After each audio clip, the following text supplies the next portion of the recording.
but man, did he I roll. will say that I was somewhat positive on Joe Flacco last week. You poo-pooed me, but I said Yeah, yeah. that second half that was good football. You and Mike Tomlin. Tomlin was also like, oh shit.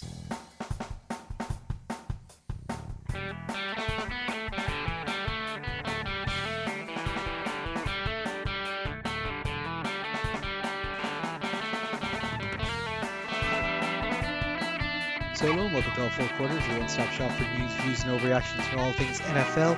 This week we are still reeling from what happened in the fourth quarter of that Denver game. So hey, we've got Connor here and we got Sean. Well, How are we getting on, Sean? How's all down in Cork? Are you vrooming about? a little bit, a little bit. Haven't.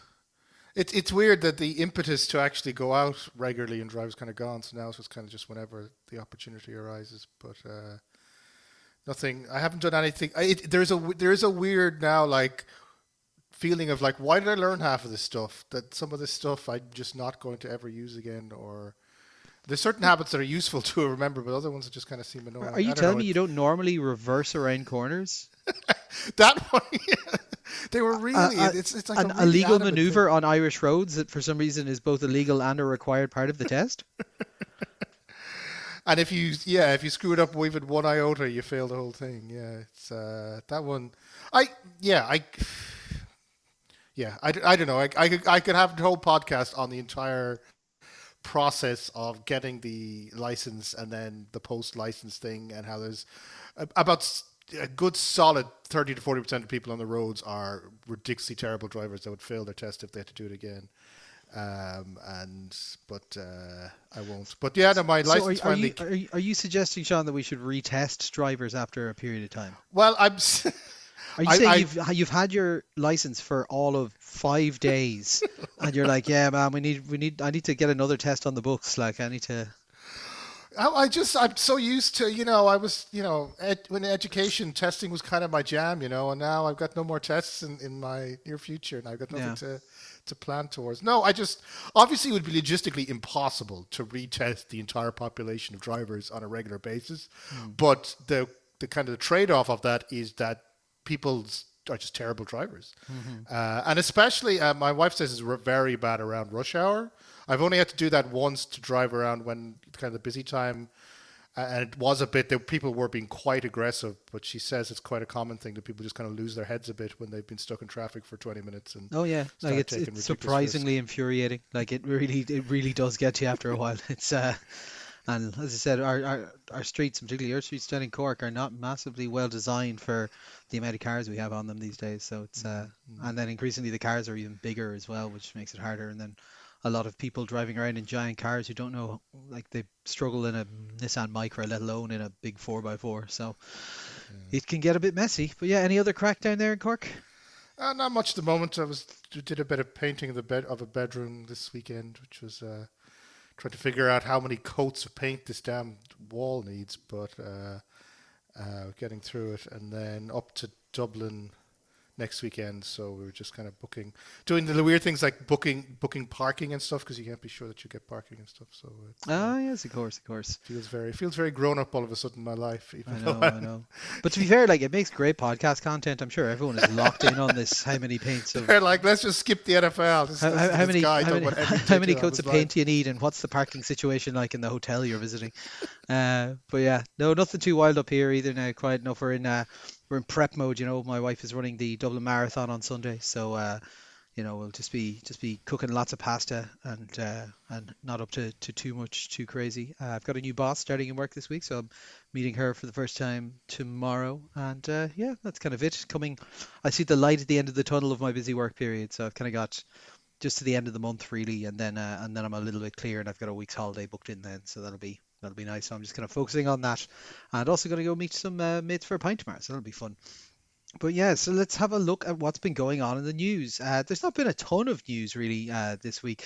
We're kind of coming in towards the trade deadline. That's in 2 weeks' time on the 4th of November. We'll probably next week we'll do a bit of a trade talk, kind of who should be traded to where, dream trades we might want to have, something like that. But yeah, 2 weeks out, and I'm kind of amazed when I was going through it at how many teams are probably going to be sellers in this market. So generally, you kind of look at it and you say, do you have a chance of making the playoffs this year, or do you have a chance of competing? And anyone who says yes, that will be looking at adding pieces. You'll note that almost every one of the Super Bowl teams over the last 10 years have added someone during this period, either a massive offseason addition or an addition during this period. So expect a lot of teams to be out there looking. In terms of sellers, I'd imagine Miami, the Jets, the Ravens, the Browns, the Titans, the Raiders, the Saints, the Giants, the Cardinals, and the Bengals might all be in there. Now, one or two of them might not. The Bengals, we'll be talking about, they might think that they have enough to maybe turn it around a little bit. The Giants Yeah, I think the with their Giants might feel a little bit spicy about the I season now and think be I like, think they might as well now, yeah. don't want to burn And, it down and yet. even if it wasn't feeling spicy, they might just think like, look, we don't want to mess with what we've got going. Given that I think a lot of those guys are coaching for their career at the moment. And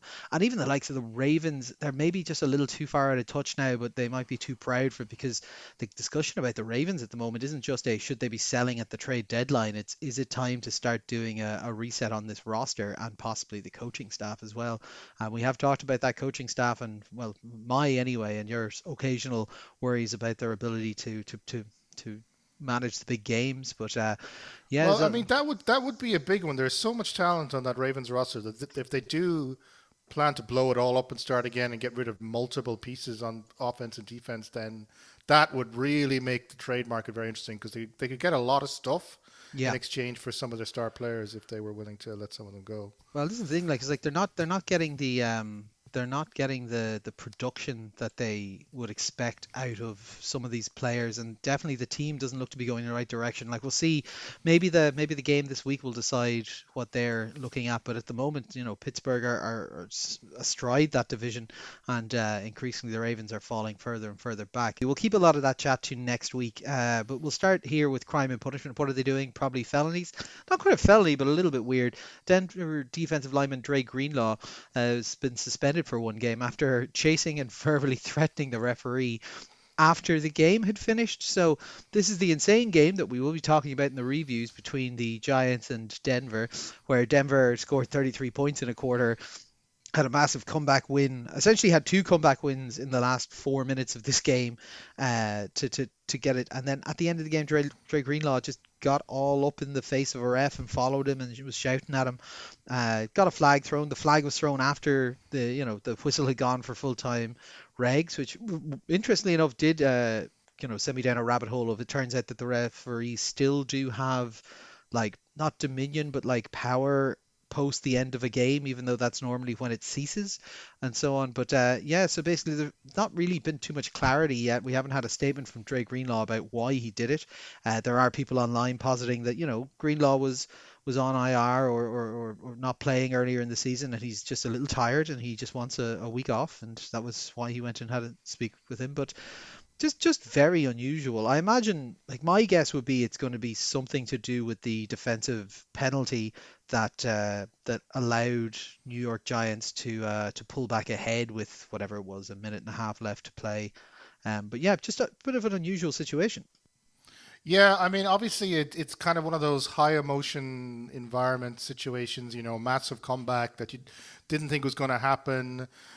People are kind of, it's natural that people get riled up in those kind of situations and people can kind of lose this sense of themselves. I mean, we talked last week about the opposite situation of Brian Branch. When he, gets into losing situations, he tends to start to strike out at people. And obviously, Greenlaw coming back from, I think it was like 6 weeks or something off, because of an injury, trying to make an impact. And obviously this ref did something or made some call or didn't make some call. And when got the win, maybe there was like a bit of a vindication and a bit of shoving it in his face. But obviously you can't threaten a referee verbally and also a little bit physically, and expect to get away with it. And obviously the technicality of the game is technically over, so therefore the refs are off. I can kind of see, like, while you're still on the field and the TV cameras are running and you do something, I mean, it definitely makes sense that the refs have some sort of power to penalize you in that situation. I mean, I'm thinking back to my own childhood. It's kind of like the thing what happens if you,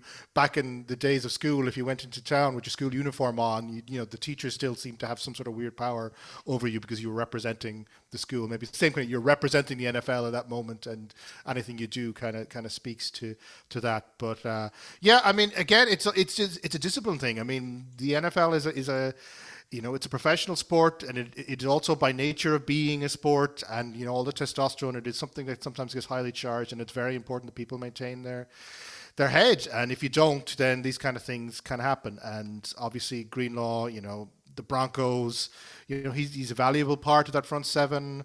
They put a lot of money into him in terms of contracts and stuff. So he's going to have to, make up for this in some kind of way.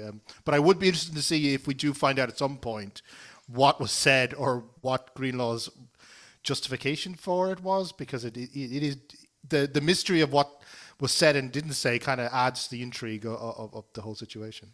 Yeah, no, it's very very unusual. I'm sure we will hear a statement, although I'd imagine he's been told just shut up, put your head down, and don't be causing any more trouble at this point. We'll move over to controversy corner. The NFL is now exploring adding a Saudi Arabia game to the international slate.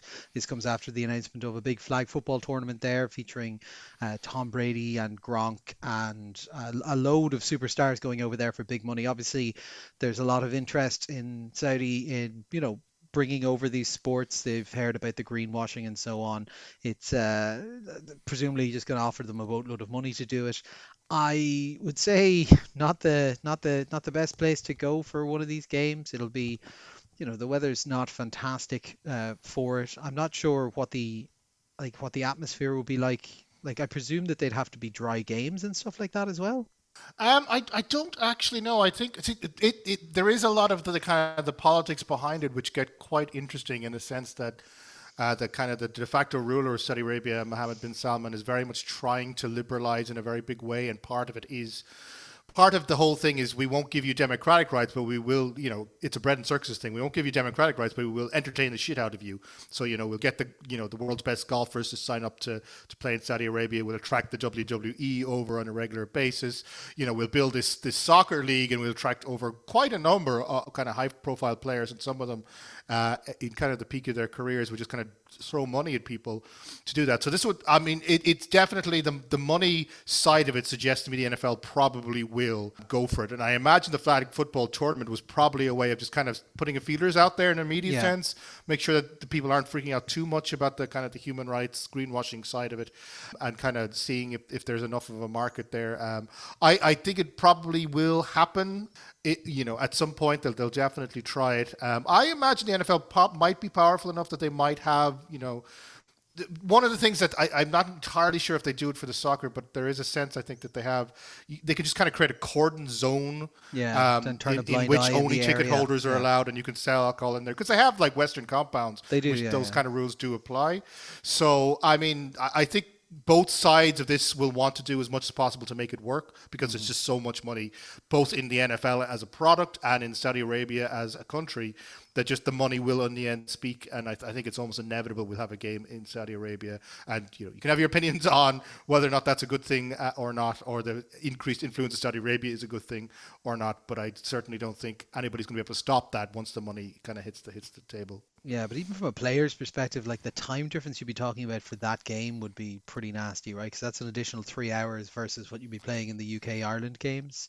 So you'd be talking what, 8 to 11 hours, depending on where the teams are coming Yeah, from I as mean, well. you'd probably, if they were clever about it, they'd have to restrict it to kind of East Coast teams or teams in the Eastern time zone. Obviously, you couldn't have a team from California playing because they'd be like 12 hours out of Yeah. sync or something.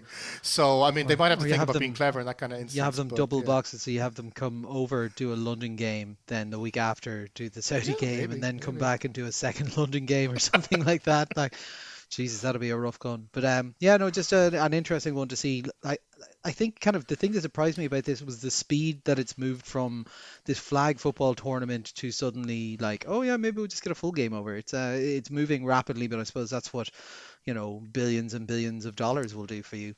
We've had quite a lot of transactions and trades for this time of the season.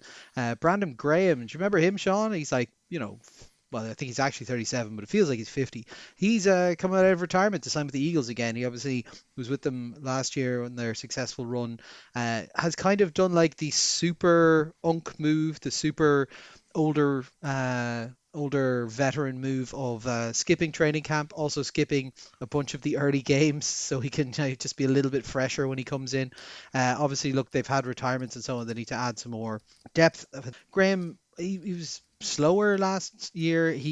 Had a lot of injuries. I'm not sure how impactful he'll be. Although I suppose look, he's had a lot of time to rest up in that, and he knows the system and whatnot. But like it does have a slight sniff of like getting back with an ex-girlfriend after a breakup because you remember the rosy glasses time rather than why why you finished. Yeah, I mean, we're only I think it was a week ago or 2 weeks the most. We obviously the Darius Smith retirement story came out, and I think there is some kind of connection there that either the Eagles reached out or Graham thought that there was an opportunity to kind of still be relevant if he could kind of slot into that particular role. I mean, his CV in terms of his legacy of the Eagles is pretty hardcore. He was on both of the Super Bowl champion winning teams, of which there are not that many. He was in the Pro Bowl in 2020. He was an All Pro kind of early on. In his career, he did have, yeah. I think there were a number of injuries that kind of limited his effectiveness last year, and he is, 37 is, I mean, I know quarterbacks can play in their 40s now, but I'm not entirely sure defensive ends can really, it's a Yeah. much more physical position. I'm not really sure that his body is going to be able to hold up to an awful lot of it. And then there is a sense I kind of see there has been a few veterans. I mean, you think about Von Miller or whatever, some veterans who have kind of tried to, stick around the league maybe a little bit too much longer than they did. And if this guy retired, he obviously kind of felt his body wasn't up to it, and why he's decided to come back is an interesting. There's the mystery there. Mm. But I mean, I imagine he won't be a start. He'll be rotational. They'll probably have him as kind of impact plays or somewhere where he can kind of have a big splash, but not have an awful lot of things expected of him. It makes sense from that point of view, but I don't expect him to be a huge contributor to this Eagles Yeah, defense. the only person I can think of who's been a contributor at that stage currently would be like Calais Campbell because he's like 39, I think. But like, yeah, it's not really a position that lends itself to that level of longevity. There's also been a cut. Tyler Lockett has decided to part ways with the Titans. He's now on the look for a new team. We'll be talking in a second about injuries. Perhaps the Bucks might be looking for a wide receiver. Now Lockett obviously is a little bit older, 33. He's kind of definitely on the downswing of his career versus previous years. He hasn't had a good year so far. In what have we had? 7 games. He's got 10 catches for 70 yards. His longest is 16. Like he's not really doing much. But we've talked enough about this. About this Titans team that maybe there's something left in the tank and it's just not getting unlocked in Tennessee at the moment. But I imagine he'll catch on somewhere. But how much he'll be able to contribute, we'll see. So we'll keep an eye out on where he might land. This was a mutual parting away. So apparently he went to the brass in Tennessee and said he wanted to be released, and they said, yeah, sure, why not? Which kind of says a lot about how much they were valuing his input at the moment. We had a lot of injuries to talk about, so we'll start with the kind of season-ending kind of ones. The Saints are getting some more injuries. Kendra Miller, their backup running back, has torn his ACL and he's gone for the season. Also, their center Eric McCoy, they reckon, has a torn bicep, so that'll have him gone for the season as well. And Kansas City Chiefs defensive lineman Omar Norman Lott got a knee injury. Got a bit of a dirty shot there in the third quarter of that one-sided game. So expect the Chiefs to probably be looking at D-line depth or pass rush depth during the trade deadline. We have a couple of less serious injuries. So Jaden Daniels came out of the game with a hamstring injury. They said it's not serious, which in NFL terms just means like it's not torn off the body or whatever, but it puts him in doubt for Monday Night Football at the Chiefs. Their defensive end Armstrong is gone for the season as well. Bryce Young got a high ankle sprain, so he's likely to miss a few weeks. Mike Evans unfortunately broke his collarbone. That's likely that he's gone for the season, or at best coming back very, very late on, potentially kind of end of season playoff time. It does mean the end of his 1,000-yard season streak with 11 straight. And there's some thoughts that he was already kind of pushing towards retirement age and whether or not he might consider hanging them up, but I think he's probably still got at least one more season left in him. And Darren Waller, the kind of surprising return to relevance on the Dolphins, is going to take a brief break here because he's now week to week with a pectoral injury. So, are there any of these you want to dive into? Well, I mean, obviously, in terms of the impact, you got to look at the two young quarterbacks that are going to be out. Daniels, I mean, the Commanders' offense is just really, it's not quite the same without him. Mariota, as you'll talk about in the dump off, he's at best inconsistent and at worst he's just not good enough. And the Commanders do have some aspirations for being competitive, so obviously they'd want him back as soon as possible. And the Bryce Young thing, I mean, I've kind of turned a little bit of a corner on Bryce Young. I think he's beginning to get a sense of what is required to be an NFL quarterback. He's definitely playing at a somewhat of a higher level this year than he has in previous years, so this will be a setback for them. And the Panthers they're 4-3. They are, technically relevant in a playoff conversation, and obviously to lose that, I still think this is still Dalton. I think is the backup there. Yeah. So I mean, he can slot into that system, but it'll be interesting to see if they can stay relevant in that sense. And obviously the Mike Evans thing is sad. I mean, the Bucs are dealing with an awful lot of problems in terms of wide receiver injuries, and Evans' season's been hampered by these injuries. He just hasn't really got going at all, and it might just be best to kind of sit it out. But then the questions do come. I mean, he's not the youngest guy in the world, and maybe there's a sense of retirement coming in there. But all of those are going to be big misses. Obviously, the Dolphins are going to miss Waller because he's finally realized how to catch touchdown passes again. But the Dolphins are just not relevant enough for me to care about them. But they just desperately have to hope that Waller doesn't get back into his music over the next week or two with this pec injury. It's like trying to make sure he stays motivated. Yeah. It's going to be an interesting one. But Washington, Carolina, Tampa Bay, all those teams do have playoff aspirations, and all of those three injuries are kind of damaging to that. So it'll be interesting to see how they adjust or how quickly someone like Daniels can come back. Yeah, and just the other bit of news, Doug Martin, the muscle hamster, he was a running back in the league back in the day, died at 36. He was in police custody at the time of a medical event. He was at the site of a reported break-in in Oakland. There's been some details released online from the family saying that he was having mental health struggles and some implications in other circles about there being kind of drug use involved as well. But essentially it sounds like having them trying to get him to get help, he fled and broke into a house or found his way into another house. He was being arrested for breaking and entering. At the time was with Oakland PD in their custody when he died. So I'm sure we'll get more details about that afterwards, but that's very, very young for a player who we'd remember kind of well from earlier on in our NFL watching careers. So let's go over then, Sean, and have a look at some of the games from last week. First up, we will look at an AFC North battle that was, I think, maybe the surprise of the week in all of them, Sean. Pittsburgh went to Cincinnati, 31-33. Cincinnati said, "No, we're good. We can handle Pittsburgh." Yeah, it's a real come at the hour, come at the dragon moment. We were kind of writing off Joe Flacco because, the start of the season for the Browns was pretty awful, and we didn't really see the Bengals turning it around. But man, did he I will say that I was somewhat positive on Joe Flacco last week. You poo-pooed me, but I said that second half that was good football. You and Mike Tomlin. Tomlin was also like, "Oh shit, this is bad news for us," and it turned out to be. I mean, he really rolled back the clock, 31 of 47 for 324 yards and 3 touchdowns to lead Cincinnati to a late victory. The other side, I mean, both sides were unk-powered, as it were. Aaron Rodgers on the other side. I think it's only the third time two quarterbacks over 40 have faced each other. Rodgers had, I would describe it as an up and down day. He had 22 or 32 for 249 and 4 touchdowns. He did have 2 interceptions, and they were kind of costly. But the real story is on the Cincinnati side. They finally got their groove back on the offensive side and have won the first game since Joe Burrow went down. So they're 3-4 and still vaguely relevant in that sense. A very big day for both the Chases. Jamar Chase breaks the franchise record for receptions, 16 receptions. He had 161 yards.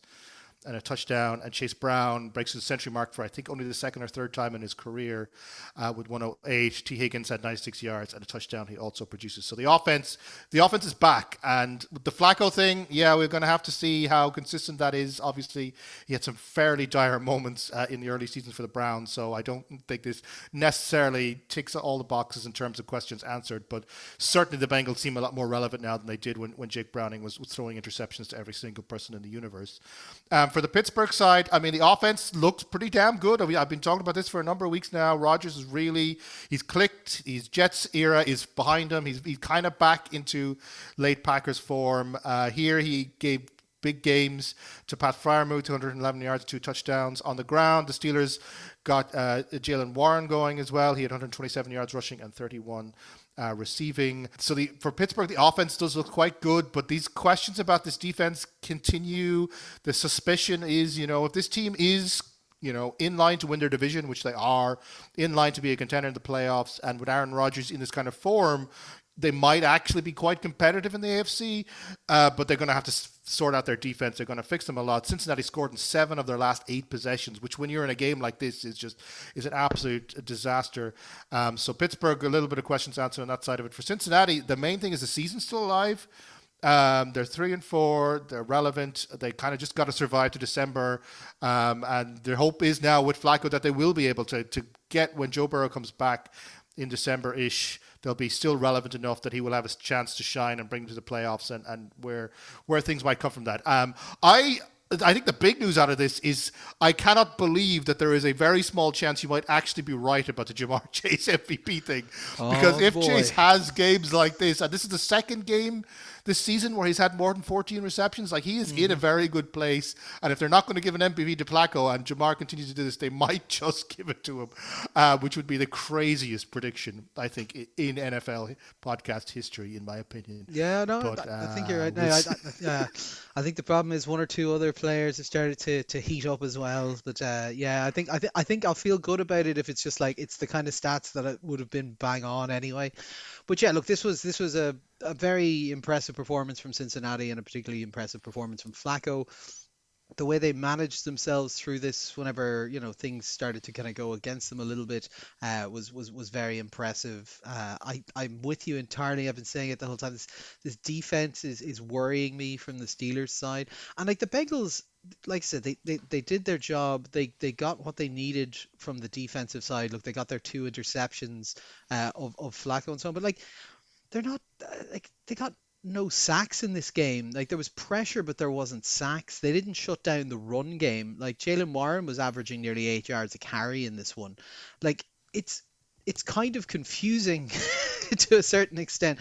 Like it kind of feels almost like Pittsburgh beat themselves at a certain point in this one. Just the interceptions were just incredibly sloppy. Like it kind of, this is what I mean, what I kind of was saying, like you were dead certain Pittsburgh were steaming ahead and that this was going to, this was their division now to lose. And I just think there's something not fully right internally in that team at the moment, and it's just not quite working.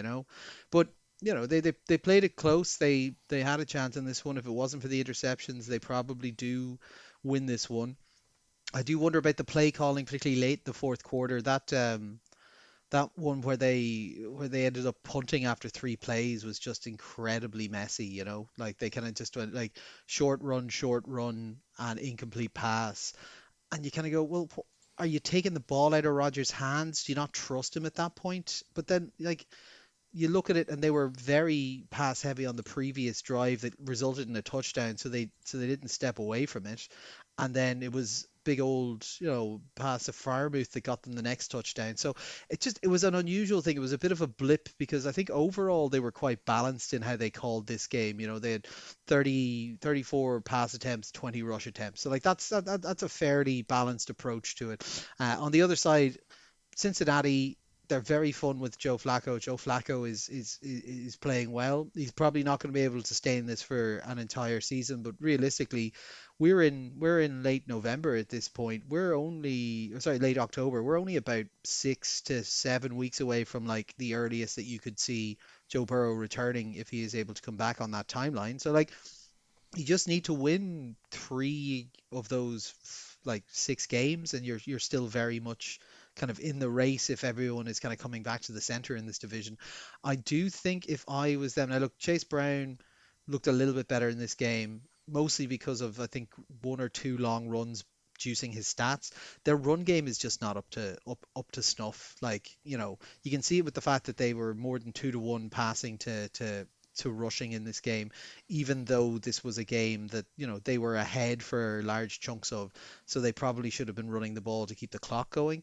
So I think maybe if we think that the Bengals believe that they can truly compete this year, I think they should be looking at the trade deadline at running back. Now, that's crazy to say that we reckon they should maybe go trade for a player for this year, given their starting quarterback is out. But if they think that they've got enough in Joe Flacco to keep themselves competitive, I think they need to build with the playoffs in mind. Now that said, that's high praise for a team that is spit and sellotape holding it together. But yeah, that AFC North, it's coming back round to the middle ground again. So we'll see how it goes. Giants at Denver up next. This game was insane. Like there's not a better word for it. 32-33. The tail end, like every single one of our WhatsApp chat groups were just memes and people kind of going a bit mad all about it. Like, yeah, it's very, very hard to put into words just how kind of out of this world the comeback was. This fourth quarter saw Denver in one quarter score 33 points to come back from 19 to 8 down to win a game that they had absolutely no business winning given how they played in the first 3 quarters of it. They just, they found their groove, they found their vibes, and they went for it. 25 points in the final 6 minutes, like kind of puts the halt on this hype train for Dart Scatabo to an extent. But also, I would say if you're going into Denver against a tough defense on the road, putting up 32 points, you would hope.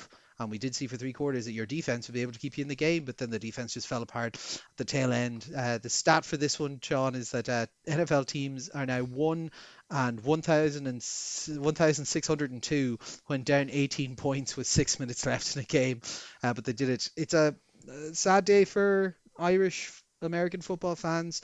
Uh, McGatney missed 2 extra points in this game, and as you can see, it's only 1 point in the difference. So that ended up being very costly. He's been weathering an awful lot of negativity online about that, and he did a very good. I don't know if you saw his interview afterwards, but like he was very much taking ownership of it rather than blaming anyone else, which was nice to see. But fingers crossed he might get to hold on there, but I don't know. They might shift on from Bo Nix, 27 of 50 for 270 yards, 2 touchdowns, 48 yards rushing with 2 touchdowns as well. He was sloppy, he was messy, but it was a very entertaining fourth quarter. Got it done when it counted. They spread the ball around quite a lot. Sutton had 87, Mims 85, Dobbins had 81 yards rushing. On the other side, Dart went 15 of 33 for 283, 3 touchdowns and an interception, and then he put 11 on the ground with a touchdown as well.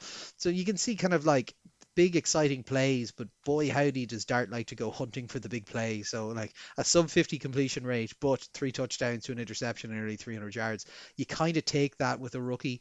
Scatabo looked exciting in this one again, not as big as some of his previous games, 60 yards rushing and 34 yards and a touchdown receiving. He is still just actively trying to give himself concussions. Did you see his receiving touchdown where like after he was in the end zone, he continued to drive forward and run headfirst into a defender just to seek out the contact. It was just bizarre. He But he, just needs it, man. He he needs does. that. It's what pumps him up. It's like what was it? Was it George Kittle always talked about how he would headbutt walls going into games to get himself hyped up, and we're like, that explains a lot about George Kittle.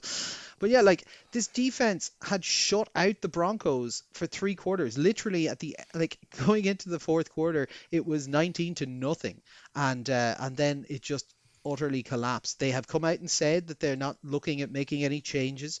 And that is very particularly pointed at the defensive coordinator for the collapse. But This is a learning curve for the Giants. They are a young team. The defense really was lights out, and then just had no response at the end. This was sloppy. Both teams scored touchdowns off deflected balls, which was just like it's just a weird. It's a weird thing to happen once. It's a weirder thing to happen twice in the space of like 90 seconds in game time. It was a little bit all over the shop, and obviously this was we talked about him in the news. This was the first game for Greenlaw for the Broncos defense, who spent big bucks getting him in the off season, and he did have an impactful game. He had 6 tackles in this game. Like he was very good, and now he's just taking himself another week off. So that's an interesting one. But yeah, look, I think both teams will be enthused by parts of this. The Giants will look at it overall and rue that they didn't close it out, but they went on there. They had shut out a good Denver team and really, were in the driving seat for Denver. They were on the road for the last while, coming back from London, didn't take a break. They were tired. They were, like I said, the first team in 1,602 attempts to win when down 18 points with 6 minutes left. Like, it's remarkable. It's not repeatable. It's not something you can bank on. But yeah, Denver must be really happy. Jim's going to be really pissed off, Sean. All those fans who left to beat the traffic for the fourth quarter, because God knows if I was in that spot, I might have been them doing that. But yeah, good win for Denver, if incredibly unlikely for the Giants. Heartbreak, but Jesus, they make for an exciting team to watch. Yeah, it is one of those. There are occasionally games, a few times in an NFL season where it just resists analysis. You can't really try and break down and really understand why one team beat the other. It was just seemed to be just a vibes explosion in the fourth quarter. Just anything was going to happen, and in the end did happen. And yeah, I agree with you to the extent that I don't think the Giants should be too down about this, in the sense that they did bring a rookie quarterback and a rookie running back into Denver against a top 10 defense, and they scored 32 points. And on the other side, they're up against a playoff caliber offense, and the defense held them out for 3 quarters until it all kind of went to hell.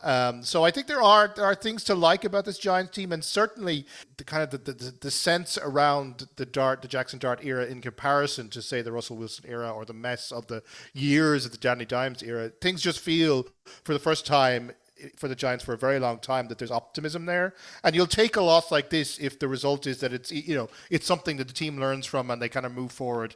And the next time they're in a situation, they might be able to close the game out a little bit better. I do feel quite sorry for June McAtamney, because I kind of think he's going to get cut now. I mean, the second missed extra point in particular, I mean, that's the one that he makes that, and the game goes into overtime instead of being won by the Broncos. And Dayball apparently was not in a good mood with him at the end of the game, and they've got Koo, I think, still in the practice squad. I kind of feel like maybe you, as a kicker in the NFL, you do not get that many chances, and I kind of feel like he might have blown this one. Yeah.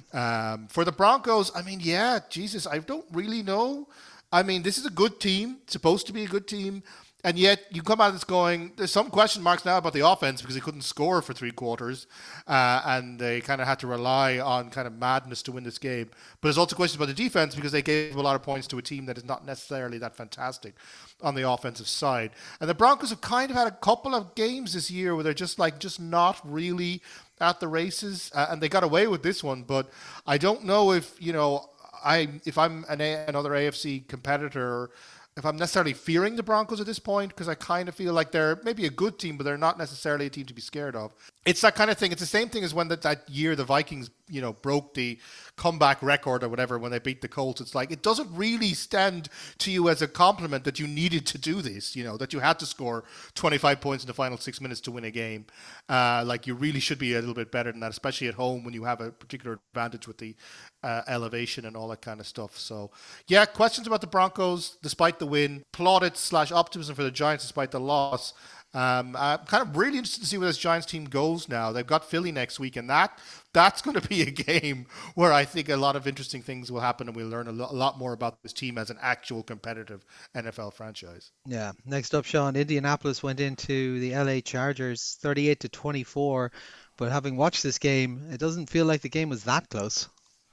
No, I mean it's weird the indie thing. Every single week we're like, oh, we go from they're not horrible to they might actually be kind of good to oh my god, are these guys possibly going to win the Super Bowl? Probably not, but I mean they're 6-1. I think that's now the best record in the NFL, or at least a joint best record. And on the offensive side, they really look like something quite spectacular because they have that balance of run and pass. So, I mean, on the passing side, Danny Dimes, 23 of 34. He had 2 touchdowns, a very solid day. And, Giants fans, as much as they might love having Jackson Dart, they kind of wish they'd gotten the 5 years of Daniel Jones back because they didn't get this version of him. And they wonder what the hell they didn't. But even more impressive of Indy is that Jonathan Taylor is just on another planet at the moment.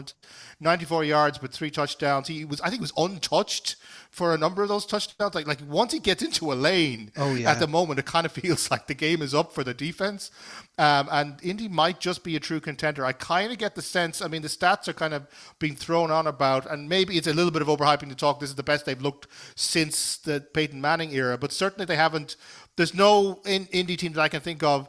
They're not necessarily as good as the Peyton Manning era, but there's certainly no team since Peyton left Indy that has made me this excited to actually watch the Colts. And so that's certainly something to keep an eye on. And I mean, they're in a weak division. They've got a decent chance, I would say, if they keep this up of getting the number 1 seed. And then, they're probably not going to win the Super Bowl, but they might ruffle a few feathers in the playoffs. For the Chargers, God, I mean, every week. Week 1 was so positive, and like every subsequent week for the Chargers have been, oh God, I feel a little bit worse about this team. And now we're in the God, this team is just awful. Like they basically, the problem is now their run game has completely disappeared, right? The injuries to Hampton and the injuries to Najee Harris has meant that John Harbaugh is like, okay, well, we're just going to have to pass the ball all the time now. And the result is you've got Justin Herbert throwing the ball 55 times for 420 yards and 3 touchdowns. Loads of numbers, but they just didn't look good at all. 2 interceptions from Herbert, and just way too predictable on that side of the ball. And they just were not really competitive against a team that on paper at the start of the season you would have said that they were a lot better than it. And with the Chargers, it just kind of feels like their run defense has always been a problem with the Chargers for almost a decade at this point. It feels like their run defense has been a weakness for them.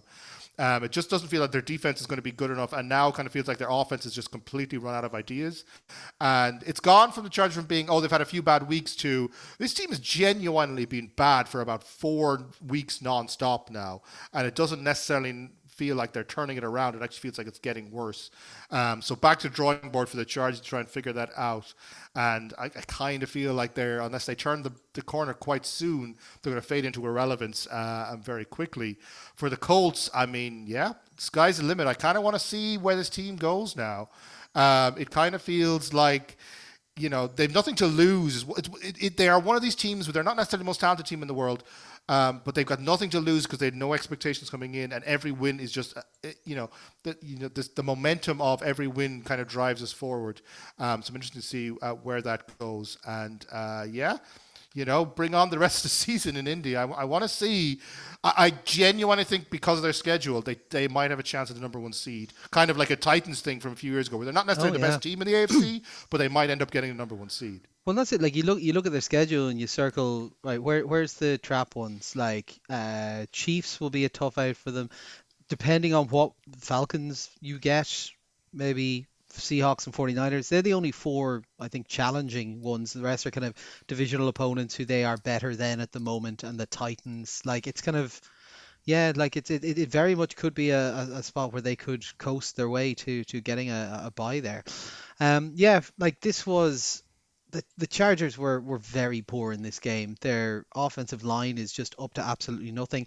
And I understand they're on like their 4th string tackles at this point, hoping to get some of them back from injury. But like Herbert was just getting abused in the backfield pretty much every play, so he didn't have the time to get anything off. He did a pretty good job. He only took 3 sacks, whereas realistically he probably should have had an awful lot more in this one.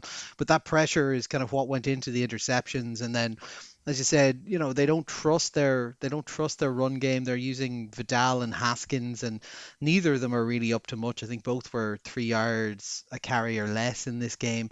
Their weapons on the outside, like Lad McConkey didn't actually have a great game here. He kind of caught just a little bit over half his targets, but 9 catches for 67 yards, so he wasn't getting deep on them. Keenan Allen had a big game, 11 for 119, and this tight end of theirs, Gadsden the second, like he's kind of come out of nowhere, 164 yards and a touchdown in this one on 9 targets and 7 receptions. So it's like it's impressive from them, but like they're not playing with a full deck. To be fair to them, as much as I'd like to dunk all over the Chargers, they're not playing with a full deck at the moment. It's tough, and this indie team is stacked, and it knows what it wants to do, and it does so incredibly effectively. Like Jonathan Taylor averaging nearly 6 yards a carry. It's hard to fight that. Daniel Jones getting great protection, only 1 sack in this game. 2 touchdowns, no interceptions, fairly perfect from him. Tyler Warren, their tight end rookie guy, is just he's brilliant. Caught 4 or 5. Also did a little bit of tearing around. A lot of really good lead blocking in this. He does a lot of work off the ball, so he's just a delight to watch. And then Alec Pierce kind of stepping up as well in this one with the big. I think he had like a 50-yard reception in it as well. It's just an impressive game. And then on the defensive side, DeForest Buckner just looked like peak DeForest Buckner. Got 2 sacks, 2 tackles for a loss. Like he was 4 QB hits. He was all over the shop in this one, and it was never, like I said, never in doubt. We got to half time at 23-3, and yeah, and even though the Bolts looked a little bit better in the second half. They opened with 3 straight touchdowns and then a turnover on downs. They were just so far back, there was nothing they were going to be able to do because if you've got Jonathan Taylor, you can just control the clock. You can just keep handing the ball off, and then you've got Danny Dimes playing well. This Indianapolis team is a team that doesn't have the world's fanciest game plan, but just has the personnel to execute. And the thing I cannot get over is just how good their line is versus how because we thought their line was going to be real bad. Like that was one of our talking points during the off season because their line hasn't been good, and they lost 2 players and they're replacing them with third and fourth round rookies from a year ago. Like I'm worried about this. It's looking great. Dimes had all the time he needed. They're great in the run game. This indie team is very fun to watch, and I get entirely what you mean with the whole, most excited you've been with one since the Colts. I think there was some very exciting luck seasons in between those, but like this is definitely the most contendery I've seen them in a long time. Next up, Green Bay at Arizona, 27-23. Parsons finally delivered on his trade value, picking up 3 sacks in this game, and Josh Jacobs, who had 55 yards and 2 touchdowns on the ground, closed with a go-ahead touchdown with 150 left, and that was all she wrote. It was enough to let Green Bay get out of Arizona with a win because this is a Green Bay team that's meant to be big, tough contender boys, and this continued kind of degradation of their reputation is a weekly occurrence at this point. They went into this game with Arizona, and Arizona really kind of went toe to toe with them. This was not a game in which they were comfortable really at all. Arizona like led for large sections of this game. It was messy. It was sloppy. There was mistakes from Green Bay. Their defense stepped up nicely, but it was not what you'd want to see from a team that's sight at the start of the season was very clearly set on Super Bowl. Love went 19 of 29 for 179 yards and a touchdown. He was solid, but again, nothing too surprising. On the other side, I think is what the story is here. Brissett went 25 of 36 for 279 yards and 2 touchdowns. He moved the offense well. He was able to get them in and out of looks. The run game was okay, but was more functional than it has been. Bam Knight stepping up for them there. I think this team is better with him under center than they are with Kyler under center. The Cardinals, they're not in a winning position. It's not a spot where the season is going anywhere. They've lost 5 straight games. They've also lost that 5 straight games by a combined 13 points, which is always a worrying stat because that means you're probably looking at coaching decisions going awry here and there. But if I was the Cardinals, I would look at this and I'd say, well, why don't we see what we can get for Kyler Murray? Are there teams out there that need a quarterback? It might not be, you might not get the most value for him now anyway, because we've seen that I don't think he adds a huge amount to this offense at the moment. And that could be Kyler, and I've always been a little bit of unsure about him, but that could also be that he just doesn't fit with his coaching staff. And like Arizona, definitely more feisty with Brissett under center. So could you take that and run with it for the rest of the year and see what happens and maybe get something of value for the little Call of Duty fan? Yeah, I mean, I definitely think there is an argument to be made here, and it's a very strange universe to be in, where Jake Brisket is the more reliable option. But you can definitely see there's just a calmness. Like the thing about the Kyler situation is he's really good in flashes, but it's just chaos, right? There's an inherent chaotic nature to the way that offense runs when Kyler Murray is under center. Whereas Jake Brisket, it kind of feels just a little bit more grown up and, solid, and, they're not going to do anything stupid. And it kind of feels like, for where the Cardinals are at, it's maybe enough. Now, obviously, they've lost a lot of close games recently, and as you say, that can come down to coaching or whatever. But it also suggests this team is not that far away from being properly competitive, and maybe the Cardinals' move is to trade Kyler away for maybe if they can get a high draft pick or something, or some pieces that they can then put together to maybe try and get a franchise quarterback in the offseason and have Brissett as the kind of the bridge between them, because I definitely think he does enough to keep this team in games and competitive, and it's worth taking a look at. On the other side, the Packers, I mean, I think there might be a little bit of mitigating factor in this situation. Their travel situation was a bit screwed up. Their charter plane was delayed. I think they only landed at like 1 a.m. or something. They were not in the best space, and in a road game. In these kind of situations, it could easily have slipped away, but they found a way to win. And the big thing, the big player stepping up, Micah Parsons finally showing up. Love being a reliable guy. Josh Jacobs getting 2 touchdowns. It kind of feels like the team kind of grinded this one out, and championship teams do need to do that occasionally as well. And I think we're maybe we're a long way past like the first 2 weeks of the season where the Packers look like the best team in the league. They're probably a playoff team, I would say. They're probably a wild card team, and they will maybe challenge a few teams in that kind of scenario. But they're certainly not. They're not world beaters, or not yet. But I do think that they've got a little bit of grit that needs to be taken into account in this game, because it did kind of feel like they weren't necessarily. This was a game that could have slipped away for them, and you think about the Browns' defeat a few weeks ago as well. They have sometimes looked not up for the fight, and yet this time they were able to kind of grind it out. So I'll give credit where it's due in that regard. But certainly the Packers are a long way from where we thought they would be after the first few weeks. But they're a decent team, and I expect them to do well this season. Yeah. And next up, Sean, we have Tampa Bay at Detroit. Bit of a wash for Tampa Bay, 9-24. Yeah, I mean, both of these teams. This was a very interesting game, and I kind of flagged it as my game of the week last week, because this is was a very interesting game, not just for seeding implications in terms of the 2-3 seed or the 1-2 seed, but just where these two teams are at. The Lions have had a kind of a flat track bully type season. They've beaten up a lot of bad teams, and they've really romped on them in terms of the offense has gone to town, with 40, 50 points on certain teams, but they came up quite short against the two properly good teams they faced in Green Bay and in Kansas City. And so this kind of Tampa Bay in a very nice place. Baker Mayfield was leading them. They were 5-1. They, some places had them number one in the power rankings. They were kind of coming into this place as, this is a real challenge. And obviously the Lions lost the corresponding game to the Bucs last year in like week 2 or whatever. So there is a sense that this could have been, this was a bit of a test for the Lions in terms of their mental fortitude, and they just did really well. First half was a bit messy. They had an interception and a fumble, a turnover downs, and a missed field goal in the first half, and yet they were still ahead. And then the second half they kind of got into their groove. Gibbs was the kind of the big one. Jahmyr Gibbs, he had 136 yards, 2 touchdowns on the ground, and then another 82 receiving, so combined 218 yards all purpose. It did mean that David Montgomery didn't get many touches, which kind of screwed my fantasy team, but Gibbs fans will probably be quite happy with his performance, and a real standout in this game. Goff again, he's definitely kind of got into that groove of reliability. 28-29, 241 touchdown interception. Amon-Ra was a little bit back to his best here, 86 and a touchdown.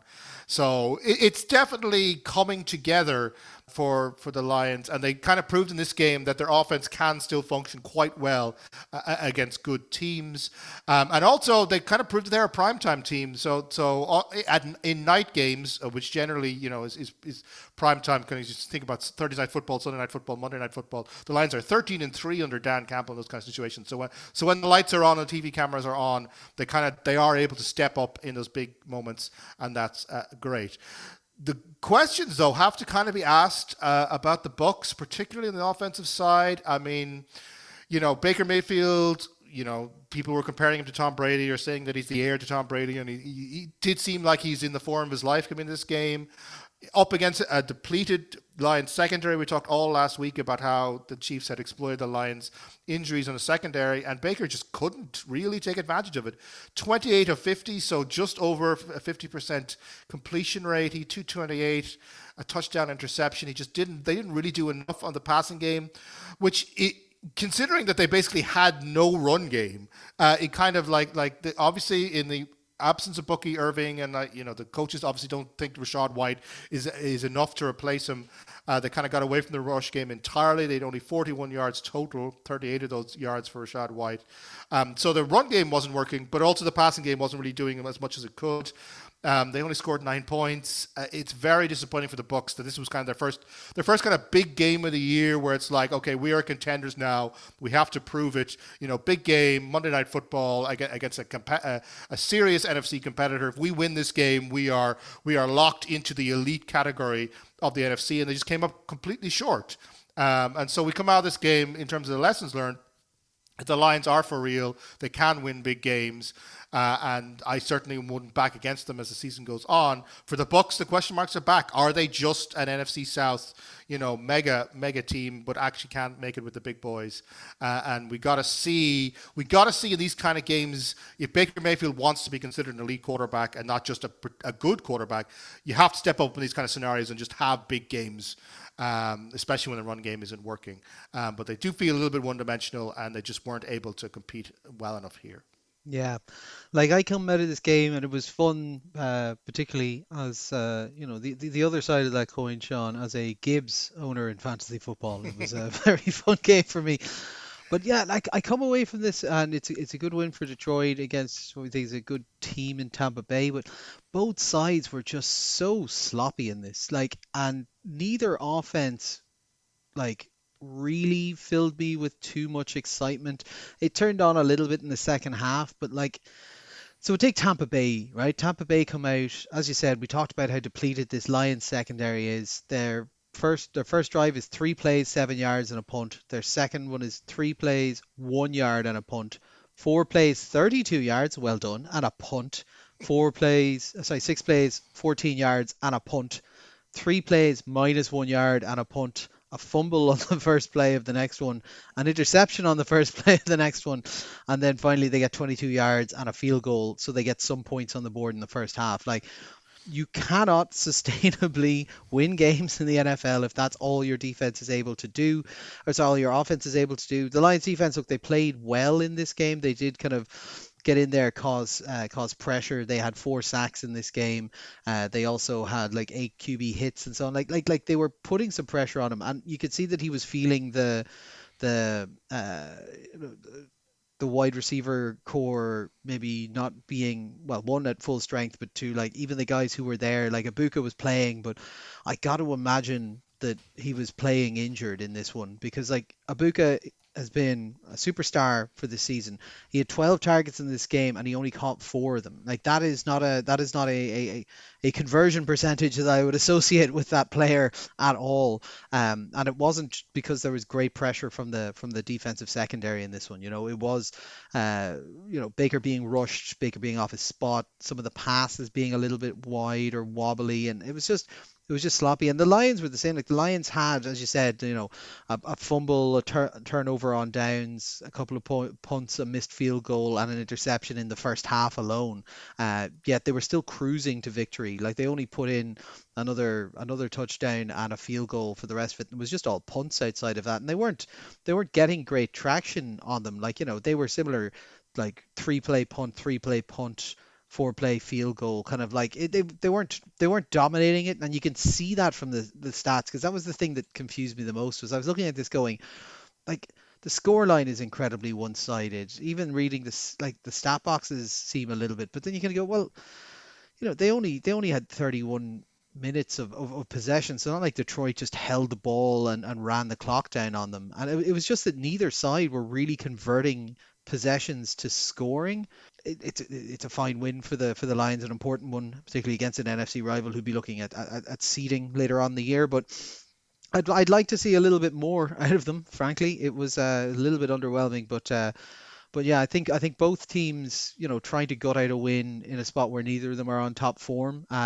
Clearly Detroit got the best of them this time, but this doesn't represent the best play from Tampa Bay, and it doesn't represent the best play from Detroit. So I'd expect bigger things out of both of them as we move into the rest of the season. Now, we always say all games are important, just some are less important, and those we put in the dump off. And boy, it's a big one this week. Philly at Minnesota to kick off, 28-22. This was a better game from the Eagles as Hurts was 19-23 for 326 yards and 3 touchdowns and a perfect passer rating. And they kind of relatively comfortably won this game against a Minnesota team that can't get out of its own way. Barkley had a quiet day, only 44 yards, with Smith at 183 and a touchdown, and Brown 121 and 2 touchdowns. It was essentially just a Wentz problem. Minnesota don't have a quarterback. Wentz went 26 of 42 for 313 yards, threw 2 interceptions. He's getting the ball to Addison. He had 128 yards. Jefferson had 79, but they weren't able to convert when they got to the red zone. They just settled for field goals every time because they didn't know what they were doing, and obviously they weren't getting the production that they want out of their run game. They had 5 field goals out of 6 trips to the red zone, and that's why they have the 22 points and why they weren't really at the races in this game at all. Philly looked the better team overall, and this is a Philly team that, yes, their backs are up and they want to show that they're good, but they're exploitable. If you could just convert 2 of those into touchdowns instead of field goals, you're suddenly at 30 points. And I think Minnesota need to get some criticism here, because we're looking at a team that's starting Carson Wentz because they have quietly benched their rookie, because he's not on an injury. He's not on injured reserve. He's there, and he's just got a slightly sore foot or something. They're not playing him because he wasn't playing well beforehand. And they had Sam Darnold in-house. They had Danny Dimes in-house. They had Aaron Rodgers asked to play for them in the off-season. These guys fumbled the bag multiple times. Minnesota, you need to be looking at maybe some of your decision-making around quarterback. Washington, Dallas 22-44. Dallas just kind of fired off in this one and were not to be seen again. Dak went 21 of 30 for 264 yards and 3 touchdowns. Williams over 100 and a touchdown on the ground. Ferguson, their tight end, 2 touchdowns. Lamb back on the field, makes an impact immediately, 110 yards and a touchdown.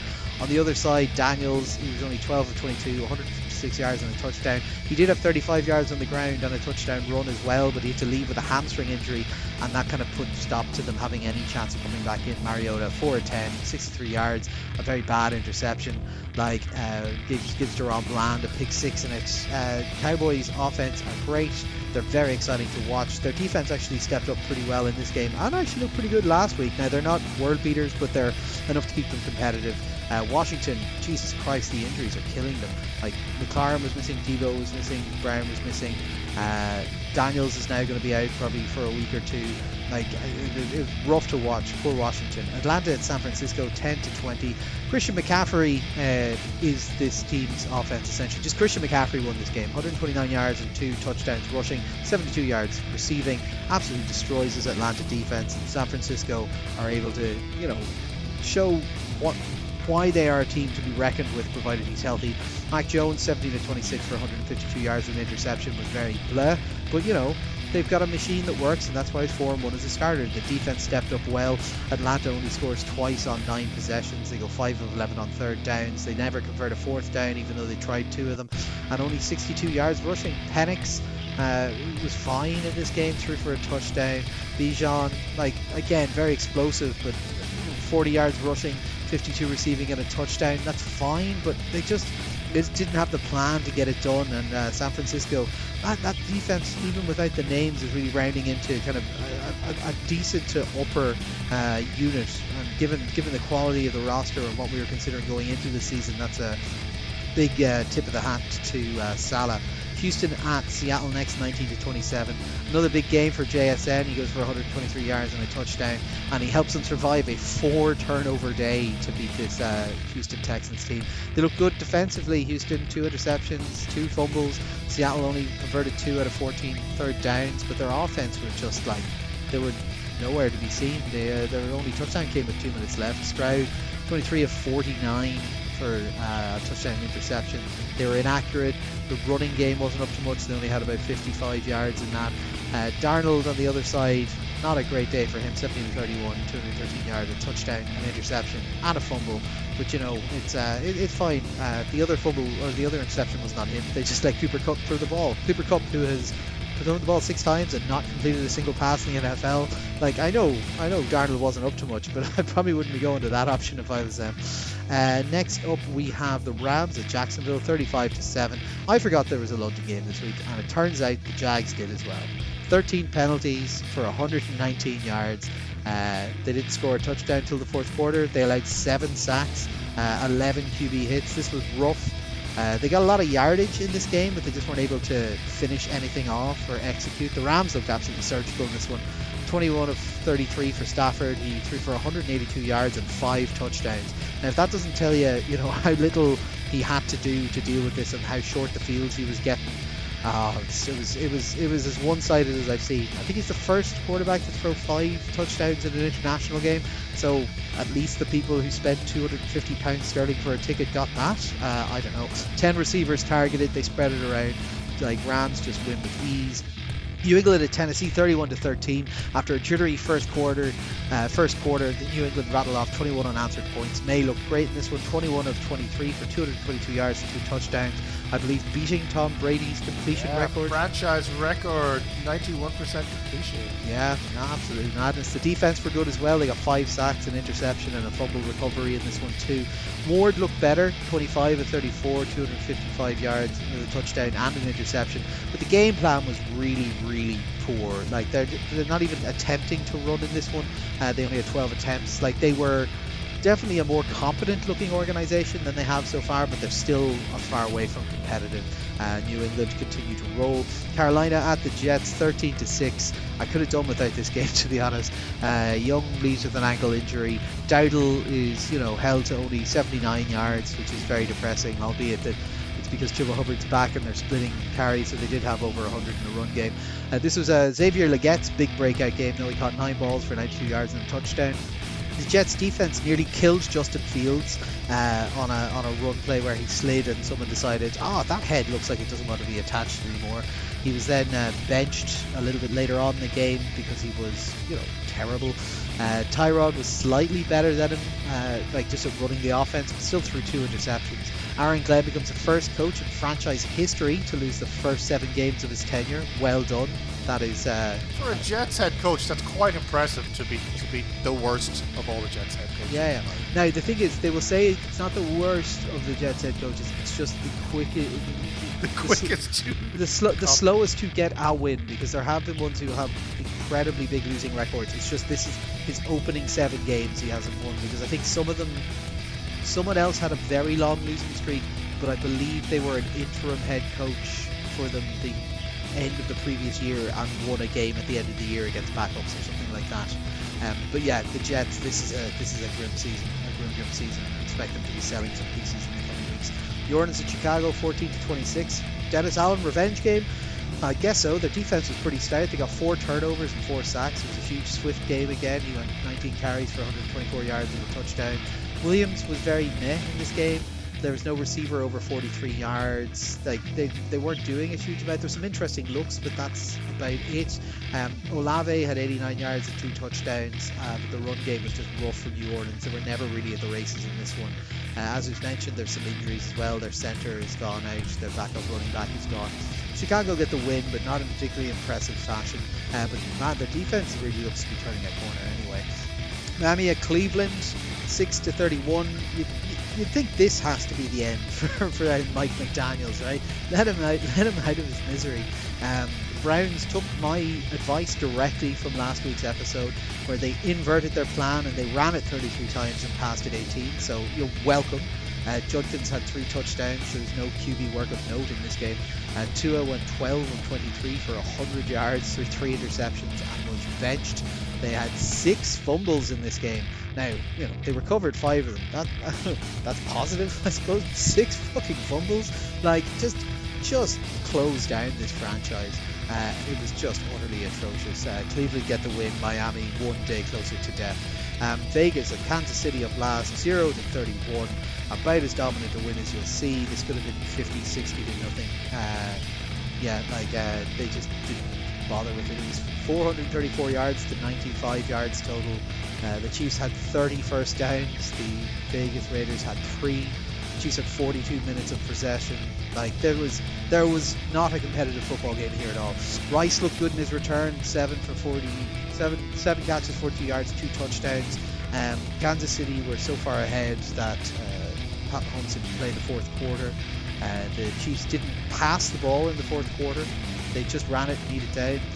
It says everything about this game when the Chiefs started to kneel down with more than 2 minutes on the clock, and the Raiders had all of their timeouts, and the Raiders didn't bother calling it. It was domination on a level I've not seen in a while. The only thing worth looking at from this is a fantastic play where the Chiefs decided early in the game to go for it on 4th and 1. They lined up and did a couple of motions to try and draw the defense offside. Pat Mahomes stood up and shouted towards the sideline at Andy Reid, "This fucking shit never fucking works. They never jump." And then as the defense kind of relaxed, thinking that meant that they were just going to kick the ball away, the Chiefs immediately snapped it and ran a play. It was very funny. Hardly recommend you going and having a look at that. But other than that, ignore everything else from this game, and let's go and have a look at the games for next week. Okay, so Sean, first up we have Minnesota traveling to the Chargers. I've gone for Minnesota. You guys gone for the Chargers.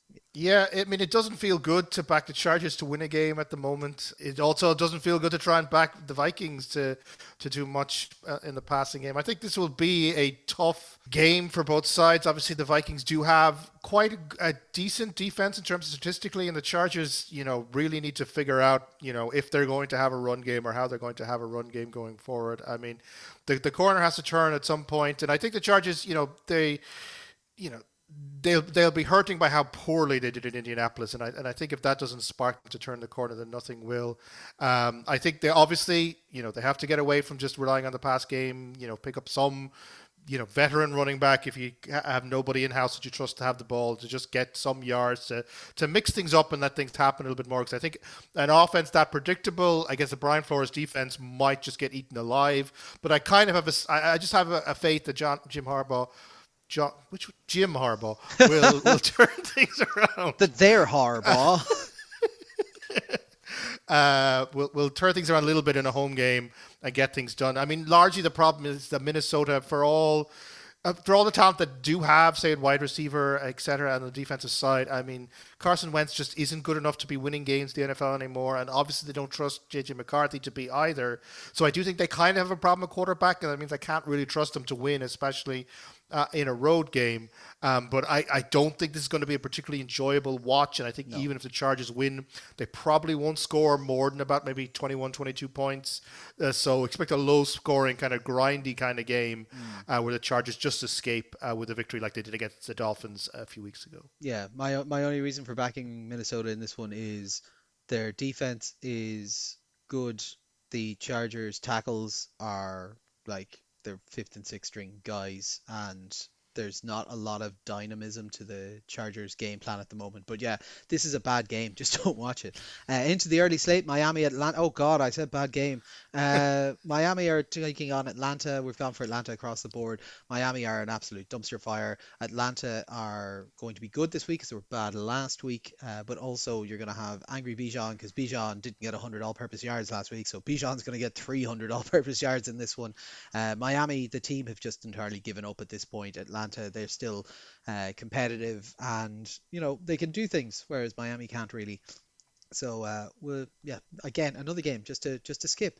But here's a good one, Sean. This is your pick of the week. Chicago are traveling up to Baltimore. Your pick of the week is against a 1-5 team.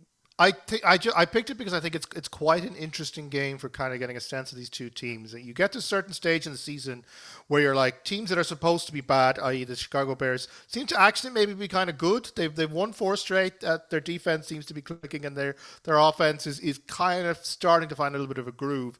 And then you've got teams that you thought were good, but are they actually really bad? The Baltimore Ravens, Ravens coming off a bye week. Maybe they've tried and solve some problems.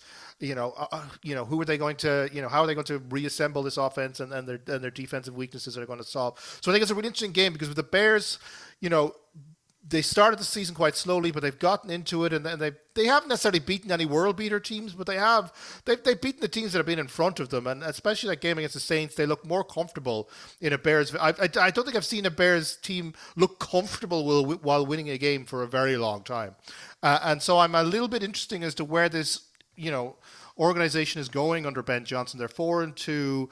They're not going to win their division. They'd struggle to get into a playoff spot, but they might they might be hovering around a 500 team by the end of the year. And it's kind of what we thought. We thought when they got to week 6 or week 7, that's when we could really start to judge this Bears team and this project going forward. So I think the challenge of a Baltimore team that's hurting, that's still got an awful lot of talent, that just is really struggling on the defensive side, and still has some offensive firepower, depending on who's starting a quarterback. I think it's an interesting test for the Bears. Are the Bears good enough to beat this kind of a team? And are the Ravens? Can the Ravens find solutions that allows them to beat what is a beatable team? So I think it's an interesting game because both these teams are in an interesting place, and both of the opponents will cause them a challenge for each team. So I'm interested to see how this game turns out because I think we'll know an awful lot more about the Bears and Ravens as teams this year at the end of this game. Yeah, you see, my problem is I think we're still doubtful for Lamar to play in this one, and if he's not playing, I don't think Baltimore stand a huge chance in it. Not that I massively rate Chicago, but just yeah, like the Cooper Rush led Baltimore Ravens are not a terrifying prospect. Jesus Christ, the slate this week is terrible. Jets at Cincinnati. We've covered Cincinnati across the board here because, yeah, look, the Jets, they do need to get a win at some point, but this Cincinnati team looks a little bit friskier at this moment. We've talked about in the game reviews there, Flacco is doing good work for them. Their defense is stepping up and getting some interceptions, if not getting the sacks that they'd want. The Jets are currently in flux at quarterback. I don't think we've got confirmation, but I think there's a strong chance that Fields remains benched for this game because they did, have a little bit more production without him. It's hard to see this Jets team at the moment getting up the motivation to be able to win a game. Whereas Cincinnati, like I said, they have a goal in mind. They know that they want to, get themselves to 500 or so and hope that Joe Burrow can return. So I see Cincinnati on the up. I see the Jets just continuing to trend downwards, and then even on top of that, you've got your good wide receivers that Joe Flacco was more than happy to throw the ball up to. Sauce Gardner left the game on Sunday injured for the Jets, so they're probably down another cornerback as well. So it's just not shaping up well for them. Buffalo at Carolina next, John. Jesus Christ, schedule makers. Yeah, I mean, it's one of the perverse things about this early window, which is a little bit of a weak schedule, is that this game is potentially interesting because Carolina, on a bit of a winning streak. Buffalo a bit hurt. They lost 2 games in a row before the bye, and you thought, well, this could be an interesting game to watch because there could be a surprise in the card. But then Bryce Young goes down injured. And you're like, oh, and the Panthers have gotten away a little bit from Rico Dowdle just giving him the ball nonstop, which I think they should have just kept giving him the ball nonstop until somebody actually stops him. Yeah. So I think the Panthers, they're a 4-3 team, but they don't necessarily feel like a 4-3 team.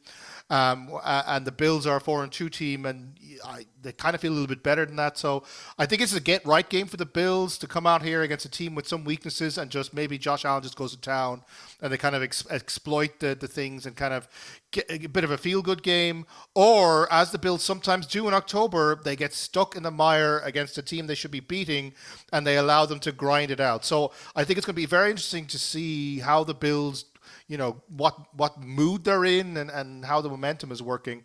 And can the Panthers continue what has been a relatively impressive turnaround in their season in the absence of Young? So I think Buffalo, because of the talent and because they've had a bye week to kind of stew in themselves and maybe put a few things right, I think you got to back them. But I don't know. It could be one of those games where things turn against the Bills. Well, that's it, yeah. Like if they can get the run established against them, because like the Bills' weakness is their defense. So like, yeah, it's just it's the Andy Dalton of it all, right? Because I was just looking up there to see because I know Andy Dalton is the backup. Do you know who the other backup is? Oh God, who? Matt Moore. Jesus, He's wow, still in the that's a league. blast from the past. Yeah, so he's been in the league for 18 years. He was Oh, Jesus, drafted. how many games has he even played? Like, No, that's madness. I oh genuinely thought wow. that I thought he was coaching somewhere at this stage, but yeah, but yeah. So we'll just see because I do think there's a puncher's chance because Buffalo are not in the greatest of form and Carolina are at home, but the injury to Young I think is actually surprisingly impactful for a guy who's not played the best football this year, but has definitely been an improving part of that offense. San Francisco, Houston up next. We've gone from San Francisco across the board. Like Houston's defense are very good. San Francisco have Christian McCaffrey. That's this game in a nutshell, essentially. San Fran's defense has been coming on leaps and bounds. As I mentioned, they don't have the most talented roster in the world, but they're working well under Salah, defensive coordinator. This Houston offense is a little bit of kind of arrested development. It's really just not going anywhere at the moment. We said we kind of wanted to see what they could do after that big game against the Ravens, and the answer has been not a huge amount. Like up against the Seahawks, they put up 19 points, and even with that 19 points, they put up the vast chunk of that towards the tail end when the game was out of hand. So, I, I unless we see a significant turnaround from Houston's offense, I don't see how they'd be beating San Francisco in this one. The defense is good; they can pressure. It probably Mac Jones again, so there is roots for the defense to be very impactful. But you'd need defensive scores, and you probably need at least two of them because I don't trust the offense. So we're going to go San Francisco, but this one could get very grindy very quickly. Sean, your boys, New England, are at home against the Cleveland Browns and Dylan Gabriel and presumably having it worked last week, 45 rushes from Quinton Judkins. I mean, it's such a simple formula. You stop the Cleveland run game, and they literally have no offense, and yet teams just don't seem to really fully understand it. You would hope Mike Vrabel, very solid defensive coach who's put together a pretty decent defensive unit for the Pats, will have a game plan to go out there. Like this thing, if this Belichick era New England, you just know Belichick would build his entire game plan around making sure that guy could not run the Yeah.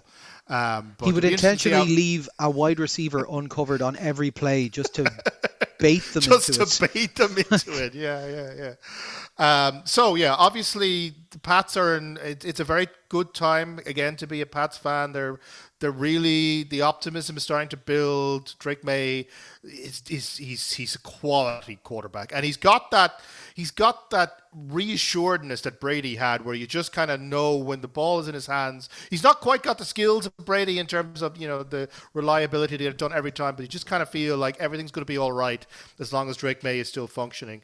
The talent around him in that offensive is not amazing. You think about receiving Stephon Diggs, Keishon Booty is pretty Booty, okay. booty, booty. Hunter Henry is a poor man's Gronk, and they've got Stevenson on the run game. So it's not the most explosive offense in the world, but as long as May is there, you feel that they are good for a pretty decent offensive outing. And I think that should be enough here because the Browns, for their defense is quite good, the Browns, but their offense is really one-dimensional and not even that good in that sense. So I think the Pats will build a system around stopping the run game, and if that succeeds, the Browns literally have no ability to score points. And I think you put Drake May in that situation, and I think the Pats should be comfortable favorites to win this one. Yeah, I wouldn't be expecting a 91% completion rate in this one, but No, yeah, I no, think New no. England should be able to take that one home. And last of the early window, the Giants are traveling to Philadelphia. This is my pick of the week, and I'm back in the Giants. You guys are back in Philly. This should be an exciting one. Obviously, the Giants got the win over Philly 2 weeks ago at this point, and it was a bit of a shock to the system, bit of a punch in the mouth for Philly. Caused many many meetings to be had amongst players to try and calm themselves down.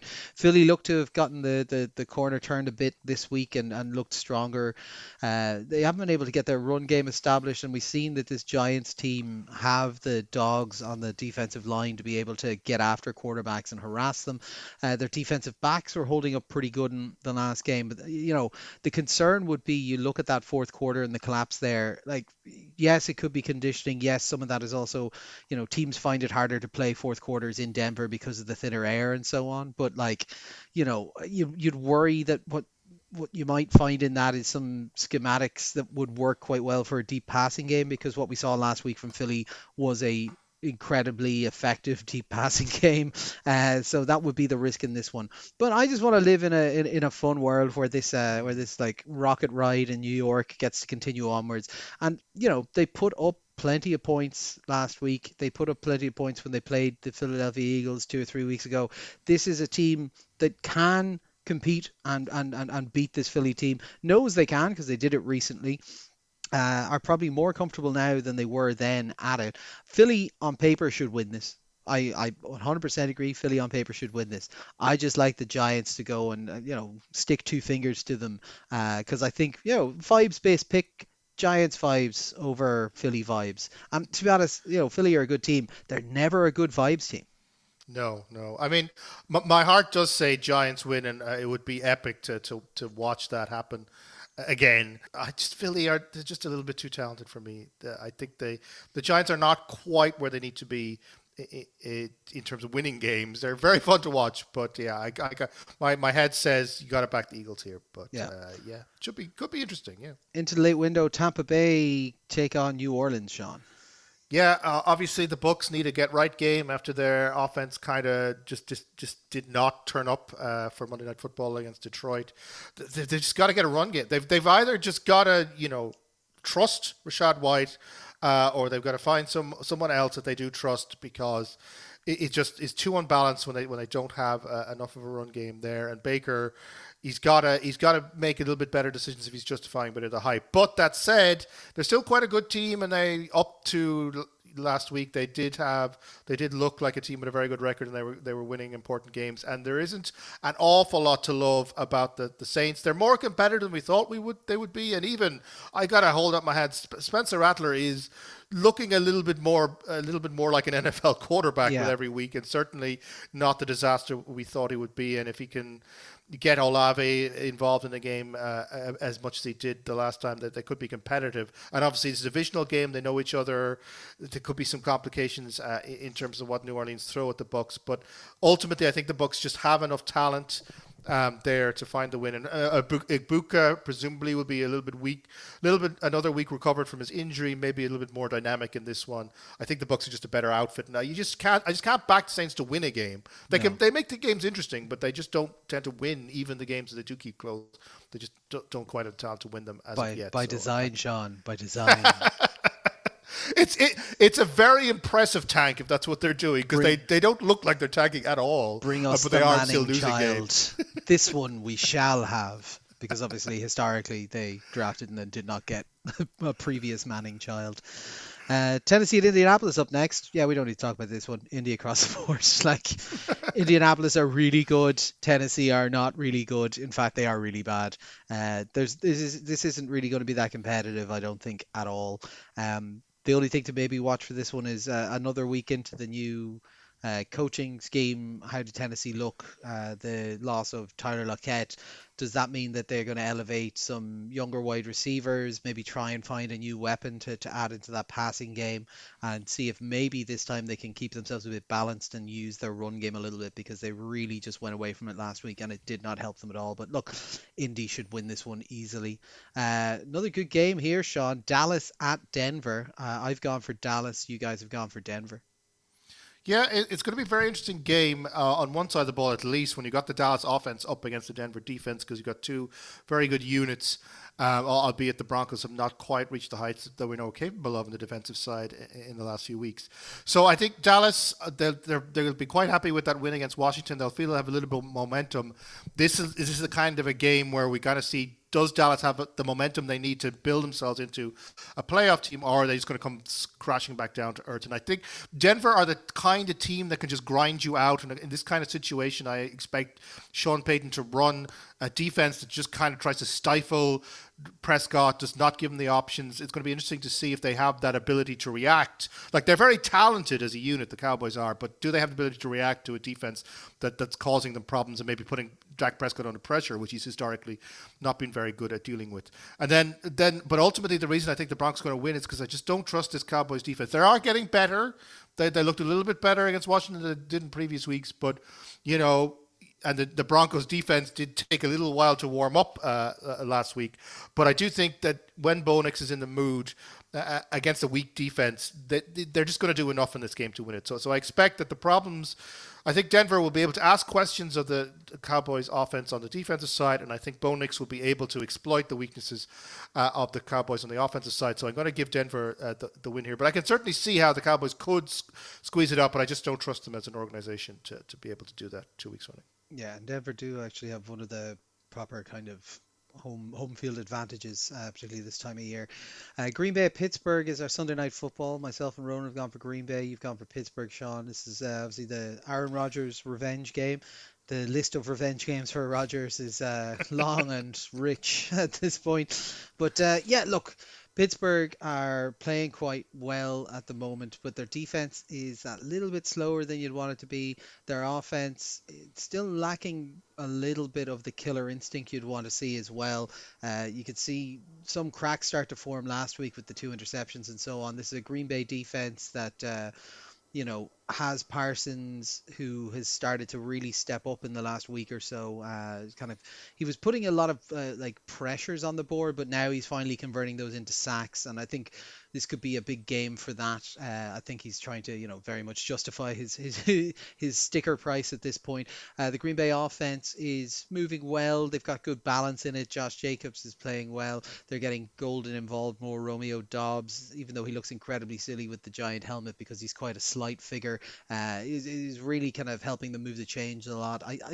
They're not blowing my mind, but they are very good at what they do, if not like extremely proficient in anything. Whereas this Pittsburgh team, I think, has bits it does very well, but just also has areas that they are just a little bit lackluster in. I expect this to be quite a close game. I think both sides will see their defenses getting success at different points, but I'm just slightly siding on the Green Bay side because I think this Pittsburgh thing starts to slow down. Rodgers is old, and as the cold starts to seep in and the joints start to creak, we might start to see it falling off a cliff a little bit. Not off a cliff, but just softening a little touch. I still think that they're going to be competitive. I still think they're going to be in the running for a playoff spot. I just don't think they're going to hold serve here at home against Green Bay. Yeah, no, I mean, I think it'll be an interesting game, certainly, especially in terms of what this Green Bay defense can do against Rodgers. I have a little bit of love for what the Steelers are doing offensively. I think they're clicking quite well, and I think Rodgers will be up for it. I think more than anything else, Aaron Rodgers will want to put his stamp on this game, and that could be enough to kind of decide it. The Packers' momentum's beginning to wane a little bit, but I think it'll be close. I think it'll be a close game and a good game. But I'm backing the Aaron Rodgers spite factor to be the deciding thing in this game. Yeah, and finally Monday Night Football, Sean. Washington traveling to Kansas City. Yeah, it's. I mean, as anybody but the Chiefs guy, I was really enjoying the first few weeks of the season when they were kind of, stumbling around the place, and you actually managed to think to yourself, "Is the dynasty finally dead?" And the answer is absolutely not. The Chiefs have clicked absolutely on the offensive side once they got their key pieces back. Mahomes looks in a very good place. They just obliterated the Raiders. It's one of the most one-sided games I think I've ever seen in terms of statistical kind of finale. So Chiefs are in a very good place. They're at home. Things are clicking offensively. They've still got a very good defense. And Washington, Daniels, if he's healthy, it could be an interesting game. But he doesn't look like he's going to be. If it's Mariota, I don't think that the Commanders have any chance at all, really, against the Chiefs. Daniels will make it interesting, but even if Daniels plays, I think the Chiefs are in such a good place offensively at the moment that they're just going to score enough points to win this game regardless. So I'm going to back KC, and we've gone KC across the board. Yeah, I just think particularly the defense for Washington is not really working. They've got injuries there, and you can see a lot of them have lost a step and so on. It's just not quite there. But yeah, no, it's a It's a pity because I think I had this circled previously early in the season, being like this would be a real fun one. Like maybe I'll get up that night and I'll watch it. And I don't think it's going to be that kind of game at this point. Uh, Seeing some interesting news out of that coming out of that Raiders game now as well. So obviously Genty's come out now and said, if we're honest, it's been a losing culture around here for a long time. It's hard to get me to turn that around. But Wow, when he's you're only just been talking there about for 7 weeks. Jesus, he's already sick of it. when you're talking about Dallas there in the previous one, apparently Dallas are on the phone to the Raiders, and Oh, Dallas are trying to get Max Crosby off them. now that would be a bit of a game changer, all right. It would, yeah. The problem being, look, like Oakland don't want to lose Max Crosby. He's literally like the only person they have to put on their like their programs and their season tickets. Maybe they'll put Ashton Genty now with his new quote on there instead. But yeah, no, that was interesting now. So that's good. The thing is, there's a lot of dud games, but when the dud games are on, particularly that early window, there's two or three really good games on. So that's something to look for. And the late slate has a bit of fun in it as well in the Dallas Denver game. I would like them to spread these duds out a little bit more if they could. It would be nice. But I think we're in a year of the NFL where there's a little bit more of a like clear divide between sections of teams, and it feels like that the non-competitive or definitely not playoff competitive group is a little larger this year. Uh, Mm, mm. Feels a little bit like that, but very good. So any plans for the rest of the week then, Sean? Well, as I said, it's a bank holiday weekend coming up, so myself and my wife are coming up to Dublin we're going to the Board Gosh to see Friends the musical. I don't know anything about if it's good or not, but my wife, Sarah is a Friends fan, so I'm sure she will enjoy it. Did you hear And about then we might the lads who went up to that not realizing it was a musical? really. Yeah, no one told them it was going to be that way. Yes! Yes! Stuck the landing. Yes, that was well done, well done. Now that's a good fun, and yeah, like I said, we'll try and catch up with you when you're up here in Dublin. Have a bit of fun. Mm, mm. Very good. Yeah, no, as I said, from my side, it's just my wife is doing the marathon, so we'll be helping her along with that, and be going out and doing a bit of cheering. I have heard it's meant to be absolutely gack weather for it though, so that's that's always Oh. fun. Thankfully, I've got some decent wet gear now, so I should be able to weather it a little bit.